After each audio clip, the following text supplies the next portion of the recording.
All right. Hi, everybody. Hey. Cory from Dogly, and I'm here with Kristen from Hi. So she's also a pet nutritionist, a dog mom. So I'm so excited to Yay. thank you. I'm so excited. This will be so much fun. So we actually got to meet, was it last week? I can't even remember. Yes. The holidays of like all Yes, a blur. But so it was awesome to meet in person. And now I know. I'm so glad to really dive into all things nutrition. Yes, I'm excited to be here. Thank you. Awesome. So I have a bunch of questions. And I think I would like to start out with just talking about like why you became a pet nutritionist, and then maybe get into like talking about specific ingredients that you look for, and then we can get into a couple like Q&A questions at the end, if that works. Yeah, that sounds fun. Amazing. Great. So my first question for you is, so you have this amazing store in Woodbridge, Connecticut called the Better Beagle Co. And you're opening a second location, yes, which is amazing. But you also decided to become a certified pet nutritionist. So can you talk a little bit about that? Because I think when people think about local stores, they don't think about people like you, and they don't think about amazing, like your store has the best products. Thank you. So can you talk about how you sort of married being a pet nutritionist and then having this great local presence? Yes. Well, when we first started thinking about having a store, I knew that I wanted to do more than just sell products. I wanted to be a resource for people. I kind of took everything from when I was going into stores and thinking like, oh, what would I like here? And I always felt like the questions I had, like they just weren't being answered. And I always kind of left like just not really knowing. And I was just picking things off the shelves. So I wanted to be able to help pet parents take their pets' diets to the next level. I've seen what quality ingredients can do. So that really like pushed me to move forward. You know, I really want customers to leave our store thinking like, wow, I really learned something today. Yeah. And so when they come in, like, I mean, and it's actually another level than that, right? Because it's not just like, yes, you have the best products, but like they can actually come to you with questions on nutrition, and you're absolutely certified in it, and you can like actually help them, whether they're going through, like whatever issue their dog is having, or they have questions about a specific diet. I just think it's so amazing that you can be this resource of not only the best products, but then also like actual knowledge about nutrition. Thank you. Yeah. I mean, the training has really taught me how to fuel the body with food, regardless of what condition it may be, or, you know, and then I can customize that proper meal for that specific dog, because what works for one is not going to work for another. So it really has to be tailored to that specific pet. And that's what the training has allowed me to do. That's awesome. And so when in thinking about diets and ingredients and looking at food and treats and supplements and all of that stuff, like what is it, coming from this nutrition training, what is it that you look for, or that you are like, is it ingredients that you look for, or is it like where it's from? Like, yeah, absolutely. Have brands approach you? How do you decide like, yes or no, this is coming in and this is good for? Right. Well, yeah, like you said, all of that. The very first thing that I do is I flip that bag over and I look at the ingredients. And, you know, I'm looking for recognizable ingredients, most importantly. I'm going to write this down as you. Yeah, okay. So we can, because I need to remember, I want to be able to remember all of this, and I think it's helpful. Sure, fun. All of this to visualize. Okay, so number one, when we turn the black bag over, is being able to recognize recognizable ingredients. Okay. Yeah. Just gonna try to do everything all the time. Okay. So recognize. I'm just gonna write that. Recognize. Okay. So recognizable ingredients. So like things we can pronounce. Basically. Yeah, absolutely. Absolutely. I mean, and if it's for food, that first ingredient should be meat, whole meat. So yeah, and so I actually have like whole meat. Sometimes I see like chicken meal. Does that count? Right. No, absolutely not. No. no. Though that's actually a red flag. And if I were to see that on a product, then that would absolutely not come. Okay, it has to be chicken. It can't like yeah. word after chicken. You want to see meat, a whole meat as a very first ingredient. You know, I'm also looking at where they're sourcing their ingredients. Okay. So I assume everything like made in the USA is number right, one. but a lot of times, you know, meat is being sourced in New Zealand, which is excuse me, like one of the cleanest places for meat. Yeah. I have some food that's being made in Italy or Canada, but I'm just paying attention to those things. Mm-hmm. I'm looking at the type of facility that they're using, and a lot of times the facilities in the US, they might be sourcing it in another country, but you know, they're processing everything in the US, and it may even be a human grade facility. And in that case, that they have to meet all the standards that are safe for human grade consumption. And that I'm sure if they're at the level of human grade consumption, I assume that they would be writing that on their bag. They're probably like, absolutely. Oh yeah. Okay, awesome. So so recognize, so things we can pronounce, sourcing, whether it's human grade facility or made in like US, New Zealand. Right. Yes. Yeah. But I'm also I'm avoiding a lot of ingredients too, like you just mentioned.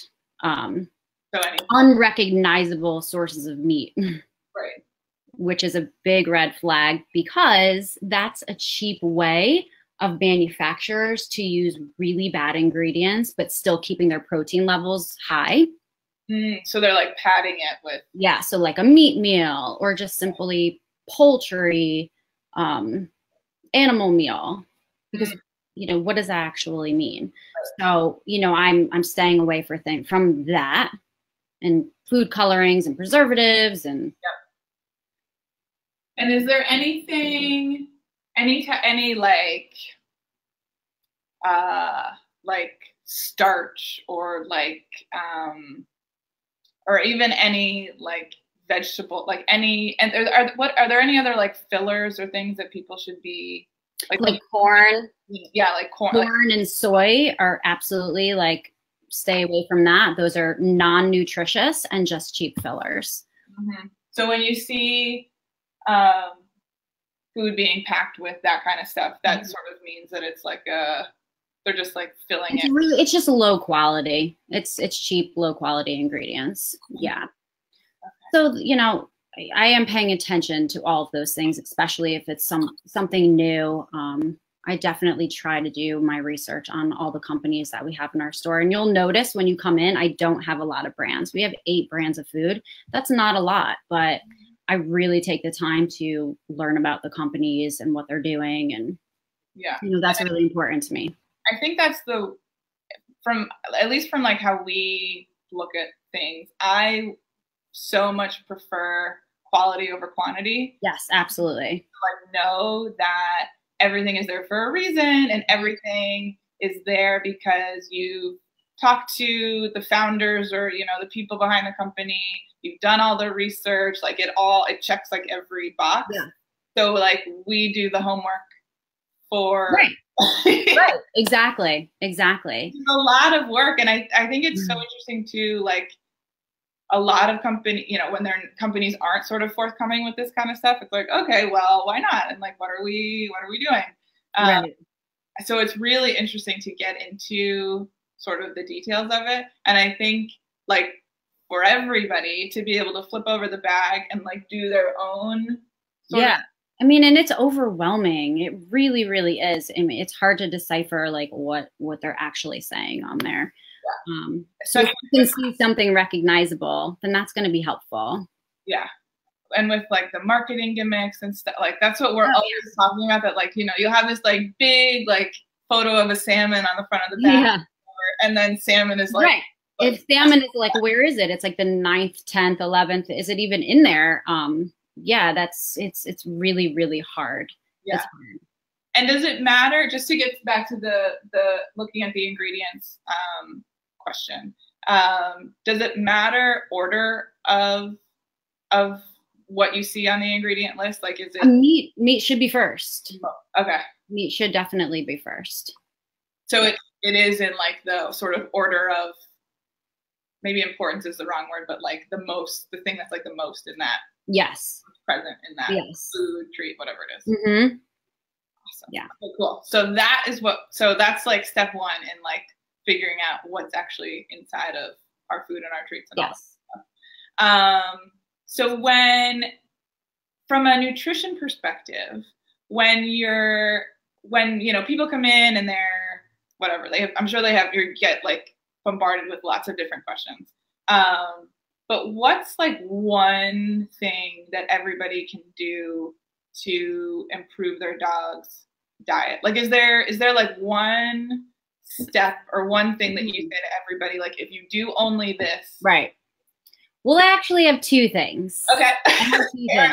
That I always tell everyone to do that I think are the most important things that you can do to improve your pet's bowl.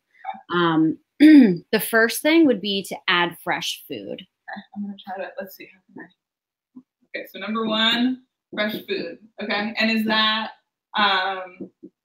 like vegetables? Add fresh vegetables. Okay. Many nutrients are lost during that cooking process. So if we could add things back in, that's super beneficial, and it doesn't have to be complicated. Mm-hmm. I usually tell my customers, like, if you're making a salad at night, just leave the leftovers and blend it all together or chop it up, later. Just that little step is huge. Mm-hmm. So even if you do this just 3 times a week, it would be really helpful, because studies have shown that dogs that are fed green leafy vegetables, they're 90% less likely to develop cancer.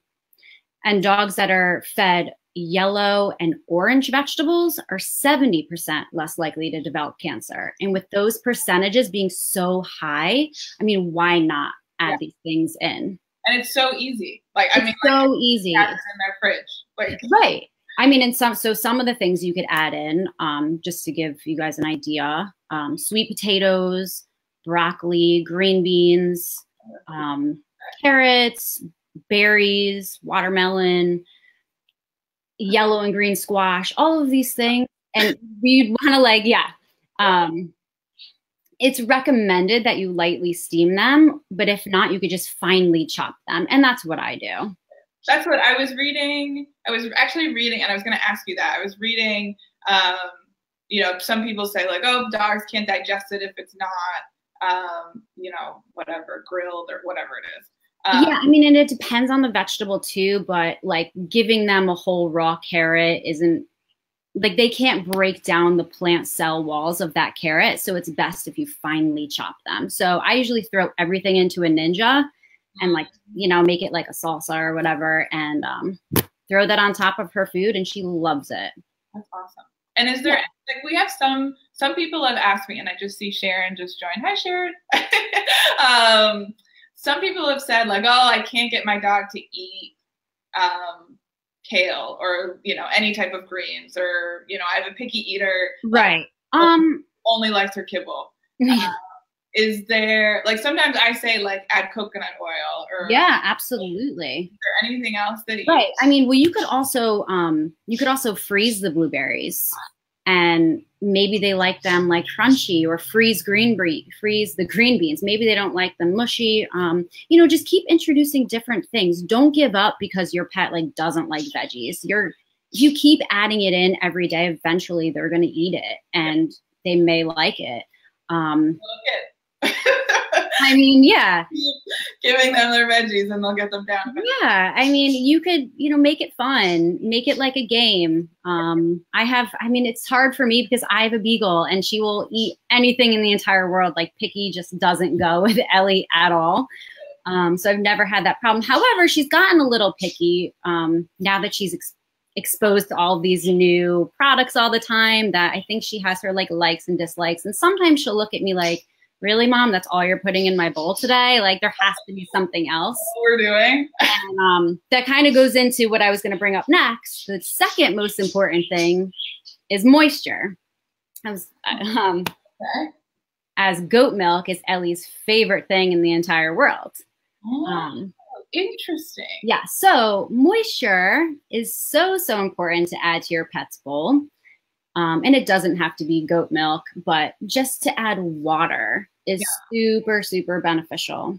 And is that for every, like, you raw kibble? Yes, I feed Ellie a raw diet and I add water to that. I'm just always paranoid. She had some crystals and stones in the past, so the more water, the better. And is that also, like, would bone broth fall into that category? Is that different? No, absolutely. So you'd also be adding moisture, but as well as nutrients too, by doing something like a bone broth or a goat milk. If you're feeding just a dry diet, it's really hard for your pet to digest that food. Like humans, they need moisture to help them digest. And if they're not getting that, the body is going to compensate and rob that moisture from the tissues, and then it's going to put stress on the organs. So just simply adding a little bit of water or taking it a step further with a goat milk or a bone broth, it would be amazing. Okay, so 2 easy things. Easy things. That is like going out and like spending tons of money. No, not at all. Like it already exists in your fridge or your faucet. Exactly. Awesome. Well, that's, I mean, the fresh food, like the stats about adding fresh food and how beneficial it is to extending their life or to like helping them to, hopefully not develop some type of cancer down the road is like insane to me. And like awesome that there's like easy things that we can all do. Yeah. So I just had an idea for the person whose dog is picky. How about throwing blueberries in an ice cube tray and freezing them? So that may be a fun way. You're getting your moisture, you're getting your berry in there. So try to make it fun. Yeah, for sure. I do that with the goat milk. I freeze it and I stick berries in there, and That's what I haven't got. Like I always see people posting photos of like these beautiful looking cubes of like in bones and whatever. I haven't gotten there yet. Yeah. I mean, that's about as far as I go. I can't cook for myself. So if I could make Ellie's food look fun and extravagant, then I feel like excited. Like I always say that like we cook for Boz and make these like beautiful foods. Yeah. Order for ourselves. And it's so funny to me that like the connection, like Boz has blueberries every morning for breakfast. Great. And I was just like, it's the same for me. Like if I should be having blueberries every day.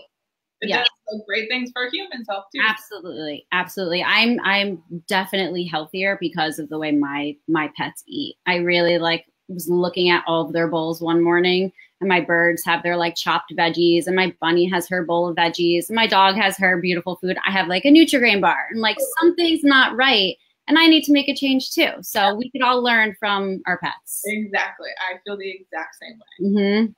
And that is a perfect segue into my next question for you. Okay. Which is about Ellie. Okay. And about how you got into this world, because I know you love beagles, and I know that when you got into this wonderful world of pets, it was because of your beautiful Betty White, who sadly diagnosed with liver and kidney disease, and you like did all this research, and she kind of led you into all of this. And Ellie, who's dealing with her own issues with aches and pains. So can you talk a little bit about them, and then also like what you discovered and how you helped both in different ways? Yeah. So we adopted Betty as a senior. She was in the shelter and clearly malnourished. She had every problem you could think of, severe arthritis, chronic UTIs, rotten teeth, mammary tumors. She was a mess, but I have a soft spot for seniors. And I was like on a mission to make this dog's life better. And even before I even knew anything about, or before I even enrolled in classes, the first thing we did was just get her on a high quality kibble. We added steamed veggies and boiled chicken and a salmon oil. Really simple, but those few things started to transform her. And we watched this frail old dog like just completely start to thrive. And her dull coat was starting to become really shiny, and her crusty, cloudy eyes were changing, and all these changes were happening. And it really like inspired me to like keep learning and keep looking up recipes. And we started cooking for her full time. We weeded out the kibble. And it was so awesome. Like she had a pep in her step and so much energy. And I really wanted to learn more and start doing more things for her and for all of my future pets because of her transformation, really. Mm-hmm. When we adopted her, someone said, we'll be lucky if she lives like a few months, and she lived a few years. And I really am like, I know nutrition played like a massive, massive part in that. Yeah, for sure. And you must feel so good knowing that like you did, so like you helped her so much. Like you did so much for her. Yeah, it really was awesome. It was really awesome. So now, you know, Ellie does benefit from all of that. Yeah. And Ellie has her own host of problems. Mm-hmm. I forget, how old is Ellie? Ellie is 6, but you would think she was like 10. She has the joints of a 10-year-old, even older. She's was just born with really, really bad legs. And we did so many things early on with her. We did a lot of harsh medications. We were doing daily injections. She had surgery at a really young age. So everything that we do now is always like our main focus is her joints at all times. And what is there anything in particular that you're doing to help with her joint pain? Well, yeah. So the first thing we did was get her on a raw diet. We had to cut out anything processed or pro-inflammatory foods.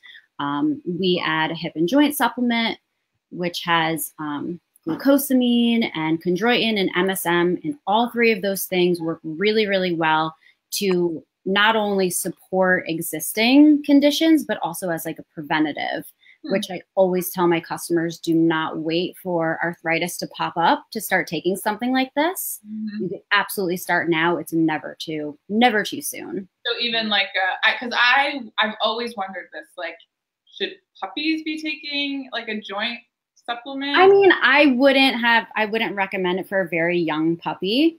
Yeah. But I would say like 6 months and older, like, yeah, they can. I mean, there are breeds that are predisposed to joint conditions. So it's really, really good to get a jump start on that. Yeah. I think I'm going to start it with Boz. My mom so we have 4 dogs. And so we have Zoe, who's 14, and Houston, who's 2, but he's a Doxy, and like, we're totally. Oh, especially, you mean Doxies. Yeah. I mean, with their, yeah, definitely would benefit. Are on a joint supplement, and I'm thinking about it for Boz because he's like boxer, pit, whatever. Mm-hmm. And I hear about all these like tears and things. Oh yeah, I mean, and we couldn't get insurance because she had pre-existing conditions, and you know that things happen like that, you know. And so if you can get a head start, then it's awesome, because surgery is not fun. It's not fun to go through that. Sure. And we're really, we're trying to avoid a second surgery because we were told that her good leg is now becoming a bad leg, and it's only a matter of time. So everything we do is just to watch out for that. Yeah. And so diet, it's a joint supplement. Yeah. I mean, there's other things that are in your fridge right now. You can add an egg. We add an organic egg 3 times a week because eggshell membrane is known to reduce joint pain. It could also aid in repair. So that's really beneficial, just as long as it's organic. Yeah. Not just the factory farm shells are not as nutritious as like an organic egg. Yeah. Okay. Yeah. That's what right now I crack. Boz has a raw egg every morning, but I crack it because I think it was because maybe we're not doing organic. It was like he has a funky tummy. So I stopped doing the eggshell and. Okay. But yeah, so that's really good to know though. So if you're getting. Yeah, I mean, it really could significantly reduce the joint pain. So even just that simple addition a couple times a week would be really beneficial. We add a freeze-dried tripe as well. That helps with muscle repair. And we add omega-3 fatty acid, which not only helps the joints, it helps the skin and the coat and immune health and so many other things as well. You know, we're always targeting the joints first and foremost. Yeah, and I think there's like omega-3s. So you said, was that what you're giving her? You say she's getting a salmon oil? Is that what? Yeah, salmon oil. Yes. So and is there a difference like salmon oil and fish oil? Does it? Well, there's all different types. I mean, there's pollock oil, there's salmon oil, there's krill oil. Each oil absorbs differently. Omega-3 has the highest omega-3s. They're all different and have different benefits. Yeah, that's what there's just, that's like a whole nother. Yeah, there's a lot of conversation. I have so many questions. I mean, I also don't like to stay on the same thing for a long period of time. So I'm constantly rotating. So we'll go on the salmon oil for a while, then we'll do like a coconut oil. You know, I just don't like to stay on the same thing for a while. Do you give her a probiotic? I know that's not necessarily. I do. Yep. Stuff. Yes, because we do a rotation diet. She's doesn't have the same meal every day. She gets a different protein every day. Yeah. So that probiotic is going to help, you know, ease that process for her. Aids in digestion, giving the healthy bacteria back in, all good stuff. Probiotics, I highly, highly recommend probiotics. Yeah, that's what we started when Boz started with his stomach stuff. We started him on a probiotic, and I was reading also that it helps to sort of vary the I don't know how. Absolutely. Yep. So I don't stay on the same probiotic for a long period of time either, because every probiotic is different. There's different strains of bacteria in them. So variety is awesome. In every way, in every way. Meat that they're having, every way, yeah. Like whatever they're getting, it's always. Yeah, I mean, when a dog is on the same thing for a long period of time, that can lead to nutrient deficiencies. Every meat is going to be different. The amino acids in that profile is going to be different. The nutrients are going to be different. So that is the best thing you can do, is constantly rotate their diet, and starting out at a young age, because then they're less likely to develop problems down the road, allergies to proteins, to additives within those proteins, who knows? But the rotation is just awesome. And the probiotic is just going to help them along the way. Yeah, get all the good stuff out of whatever they're eating. Amazing. So I have one last question for you. Okay. Now that you've been on the hot seat for like almost 30 minutes now. Yeah. But so we had one question come through, and I'm just looking here. Hi, Debbie. Everybody's just saying hi. I don't have any questions. Hi. But we had one question come in through Instagram, and somebody was asking just your thoughts about the difference between kibble and raw. So big question. Yeah, I mean, if you're interested in switching to a raw, I say go for it. You know, nothing compares to that unaltered ingredients. While there's many ways you can make your kibble better, raw is just so much simpler.